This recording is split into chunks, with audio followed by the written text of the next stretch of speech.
किती रुग्ण आहेत? नाही, हे दोन जे आपण चालत आहे, हे 2 बच्चे होते. त्यांचं टेस्ट त्यांनी प्रिव्हेंटिव्ह टेस्ट आपण जे पॅनल चालवतो प्रायव्हेट हॉस्पिटलमध्ये ते चालवले आहे. त्यांनी इमिजिएटली सस्पेक्ट आल्यावर त्यांनी गव्हर्नमेंटच्या अधिकाऱ्यांना, सिव्हिल सर्जन आहे, आमचे MOH यांना कळवलेलं आहे. मग त्यांचं सॅम्पल आम्ही आता आमच्या ICMR लॅबमध्ये एम्स आणि व्हायरोलॉजी पुणेला आम्ही पाठवू आणि त्याच्यानंतर आपण फर्दर ॲक्शन घेऊ.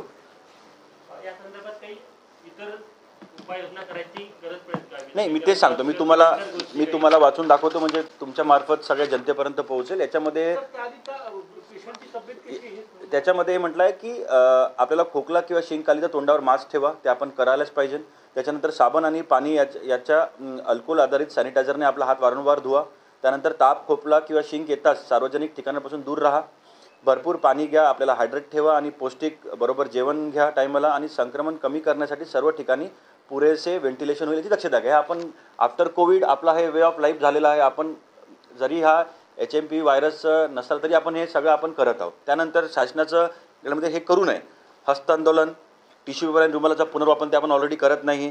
आजारी लोकांचे जवळचा संपर्क, हे इन्फ्लुएन्झा व्हायरसमध्ये आपण हे जे नाही करायचं ते ऑलरेडी आपण लोकांमध्ये आता अवेअरनेस झालेली आहे.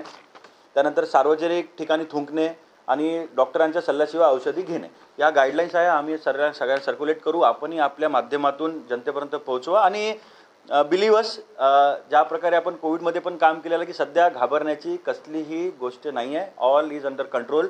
एकदा आपल्या रिपोर्ट्स आल्यावर आपण फर्दर ॲक्शन आपण डिसाईड करू.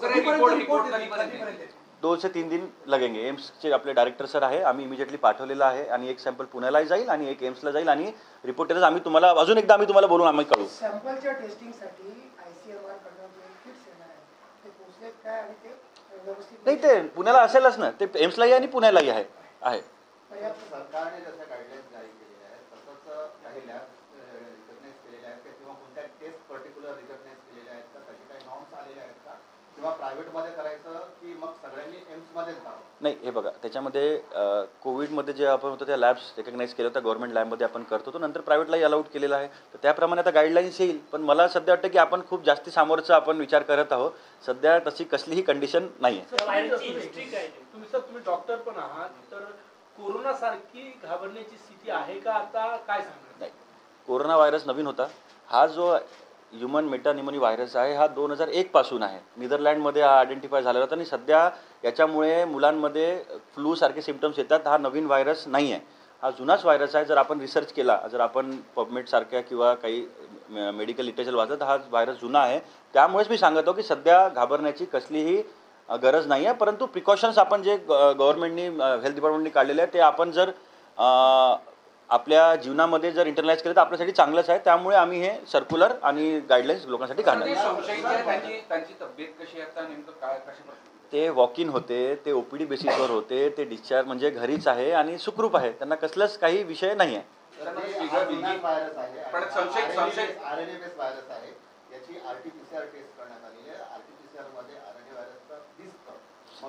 फक्त सस्पेक्टेड आम्ही काय म्हणतो, कारण त्याच्यामध्ये सिटी व्हॅल्यू लागते आपल्याला. सिटी व्हॅल्यू जसं कोविडमध्ये म्हणतो की 25च्या वर झालं तरच पॉझिटिव्ह, 25च्या खाली आता आपण नव्हतो घरात.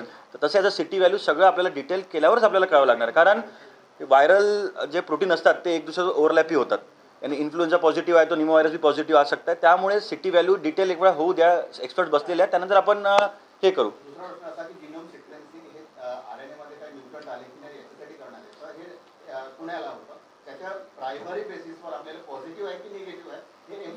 मी ते सांगितलं की हमारे एम्समध्ये जिनोम सिक्वेन्सिंग होईल आणि तिकडे पुण्याला डिटेल इन्व्हेस्टिगेशन होईल. दोन्ही सॅम्पल आपण पाठवलेले आहे. रिपोर्ट येताच मी तुम्हाला अजून बोलून तुम्हाला क्लिअर कट सांगेल. हिंदी में बताएं, HMP के 2 मरीज यहाँ संशयित पाए गए, क्या पूरा मामला है, क्या उनकी उम्र थी और अभी हालत कैसी है और आगे की क्या प्रोसेस है? नहीं, इसमें जो 2 बच्चे थे वो वॉक इन OPD बेसिस पे उनका सैंपल लिया गया था और उनके डिटेक्शन में सस्पेक्टेड आया है. तो अभी हमने डिटेल उनके सैंपल लेके एम्स और पुणे NIV पुणे भेज के हम उनका जांच कराएंगे और उसके बाद आगे का हम डिसाइड करेंगे. लेकिन अभी के इसमें एज अ डिस्ट्रिक्ट कलेक्टर मेरी पूरी टीम हमारे साथ है, CS है, MOH है, एम्स के डायरेक्टर है. अभी घबराने की कोई भी ज़रूरत नहीं है। और अभी हेल्थ डिपार्टमेंट ने एक गाइडलाइंस निकाले हैं जो कि वायरल डिसीज़ के लिए what to do what not to do, जो हमको खांसी आई तो मास्क पहनना है, हाथ बार बार धोना है, वो गाइडलाइंस ऑलरेडी निकाले, हमने ऑलरेडी सर्कुलेट कर दिया है हमारे हॉस्पिटल्स में, PSC RH में, और वो लोगों तक पहुंचाएंगे। और मेरी एक विनती है आपके लोगों से कि